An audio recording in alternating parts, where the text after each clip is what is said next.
શાળામાં બાળકોની સલામતી પર અનેક સવાલો ઉઠે છે, ત્યારે વડોદરાની પ્રાથમિક સમિતિની શાળા પર પણ સવાલો ઉઠ્યા છે।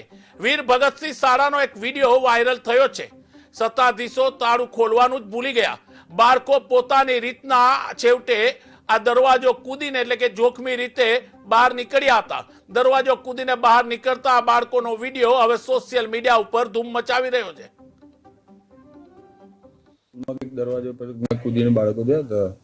પ્રિન્સિપાલ જોડે વાત કરી તો એમણે મને એવું કીધેલું કે ભાઈ અમારી શાળાનો દરવાજો તૂટી ગયેલો હોવાથી અમે લોકઆઉટ કર્યો હતો, પણ બાળકોને જવા આવવા માટે નજીકનો રસ્તો પડે એટલા માટે લોકો કૂદીને જવાનું ચાલુ કર્યું હતું। મેં તાત્કાલિક ધોરણે એમને લોક ખોલવા કીધું છે કે લોક ખોલી નાખો અને દરવાજાને ઓપન રાખો, કારણ કે દરવાજા ઓપન રહેવાથી અંદર બહારની કોઈ પ્રાણી જનાવર ના ઘૂસી જાય એટલા માટે લોકોએ બંધ રાખેલો સેફ્ટી પોઈન્ટ ઓફ વ્યૂ। પણ બાળકો જે વહેલા છૂટ્યા થોડા એ લોકો તરત એમને ઉતાવળને લીધે કૂદીને જતા હતા।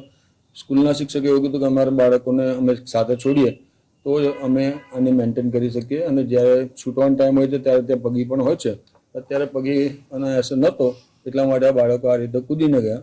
પણ ફરીવાર સ્કૂલમાં શિક્ષકોને સ્ટ્રિક્ટલી વોર્નિંગ છે કે કાં તો દરવાજો તૂટી ગયો હોય તો એને રિપેર કરાવવો જોઈએ, આપણે આપણી જવાબદારીમાં આવે છે। એ લોકો એવું કીધું શનિ રવિ આવે છે સાહેબ એટલે અમે એ વખતે કરાવી દઈશું, કારણ કે ચાલુ શાળા થોડું જોખમભર્યું હોય છે વેલ્ડિંગનું કામ, એટલે શનિ રવિમાં લોકો કરાવી દેશે। પણ ત્યાં લગી દરવાજો ખુલ્લો રાખવાની સૂચના આપેલી છે અને દરવાજો ખુલ્લો રહે જેથી કરીને કોઈ બાળકને વાગી ના જાય ને આવું કોઈ પણ ફરીવાર ઇન્સિડન્સ ના।